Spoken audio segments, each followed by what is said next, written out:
আসসালামু আলাইকুম, সবাইকে স্বাগত জানাচ্ছি অ্যাডভোকেট ইশতিয়াক আহমেদ। আজকে যে বিষয়টি নিয়ে আলোচনা করছি তা গুরুত্বপূর্ণ, তা হচ্ছে আরজি খারিজ এবং মামলা খারিজের এই মধ্যে পার্থক্য কি, বা এই দুটি টার্ম দিয়ে মূলত কি বোঝানো হয়।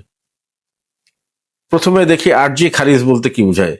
দেওয়ানি কার্যবিধি 1908-এর 7 আদেশের 11 বিধি অনুযায়ী 4টি ক্ষেত্রে মামলার আরজি খারিজ হতে পারে। প্রথমত, নির্দিষ্ট সময়ের মধ্যে যদি প্রপার স্ট্যাম্প ডিউটি দেওয়া না হয় তাহলে মামলা খারিজ হতে পারে।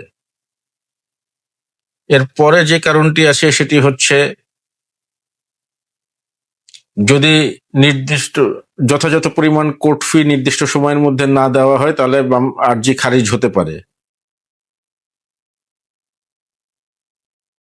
এরপরে আছে হচ্ছে, যদি মামলার কারণ প্রকাশ না করে আর্জিতে তাহলে আর্জি খারিজ হতে পারে, কিংবা কোনো আইন দ্বারা যদি বারিত হয় তাহলে মামলার আর্জি খারিজ হতে পারে। যেই গ্রাউন্ডেই আর্জি খারিজ হোক না কেন, আর্জি খারিজ ডিক্রি রূপে গণ্য হবে এবং এটি মামলার যে কোনো পর্যায়ে আর্জি খারিজের আদেশ আসতে পারে। আর অন্যদিকে মামলা খারিজ বলতে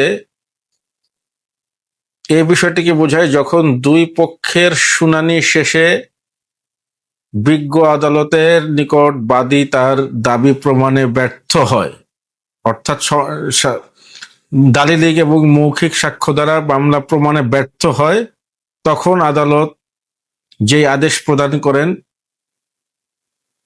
সেটি হচ্ছে মামলা খারিজের আদেশ প্রদান করেন, অর্থাৎ মামলা খারিজ করে দেন। এই মামলা খারিজ বা ডিসচার্জও এক ধরনের ডিক্রি। আজকের আলোচনা এতটুকুই। আপনাদের সুস্থতা কামনা করে আমি বিদায় নিচ্ছি। আল্লাহ হাফেজ।